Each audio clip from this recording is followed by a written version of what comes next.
Richard Nixon.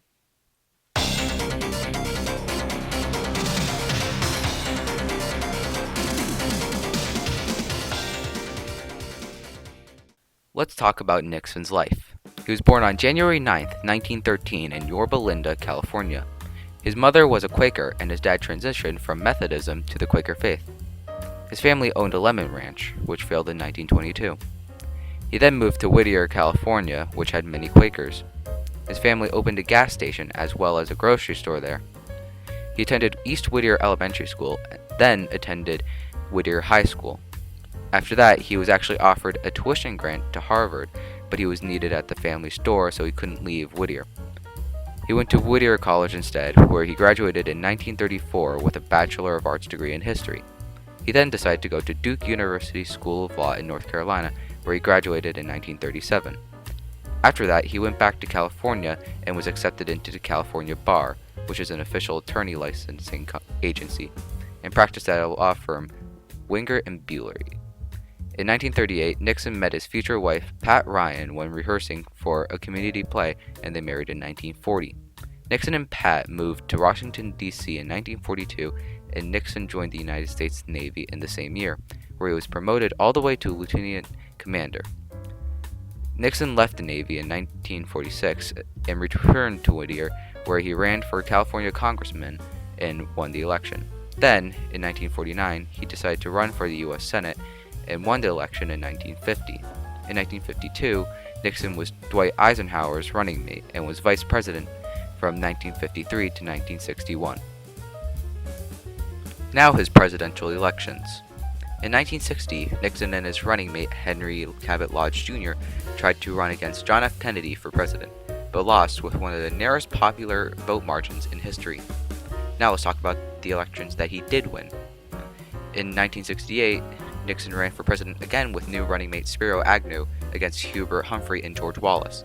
Spiro Agnew would go on to have a more active role as vice president, delivering more partisan speeches to the Republicans. He'd only break 2 ties in the Senate, though. Nixon won 32 states, gaining 301 electoral votes. Humphrey Wallace won 18 states, plus Washington, D.C., Humphrey getting 191 electoral votes, and Wallace getting 46 electoral votes. In 1972, he ran for another term against George McGovern, which he definitely won fair and square. Nixon won 49 states, whereas George McGovern only won a single state plus Washington, D.C. Now his appointees. Warren Earl Burger was appointed as the Chief Justice of the Supreme Court in 1969, replacing Earl Warren.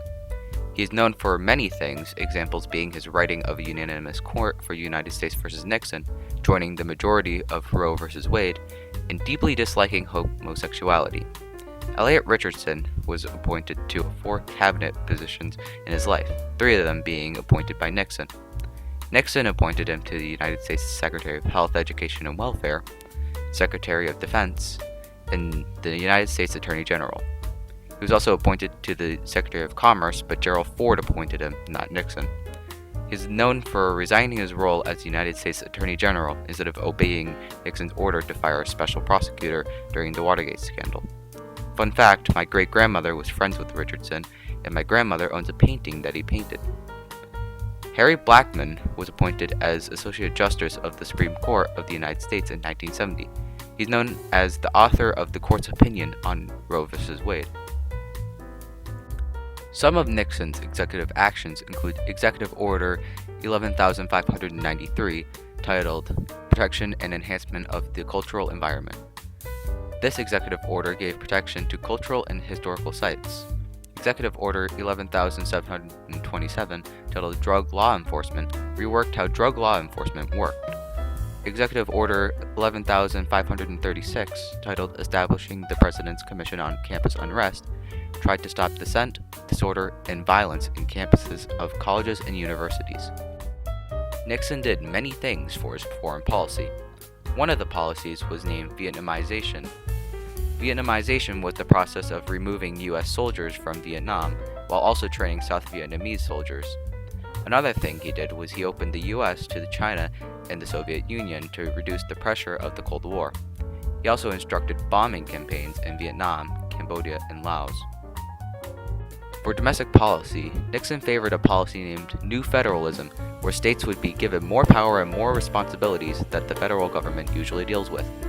For all of Nixon's time as president, though, Congress had a majority of Democrats in both houses, making many parts of the policy not pass. He had quite a few environmental policies, examples being establishing OSHA and EPA, signing the Clear Air Act of 1970 and the National Environmental Policy Act.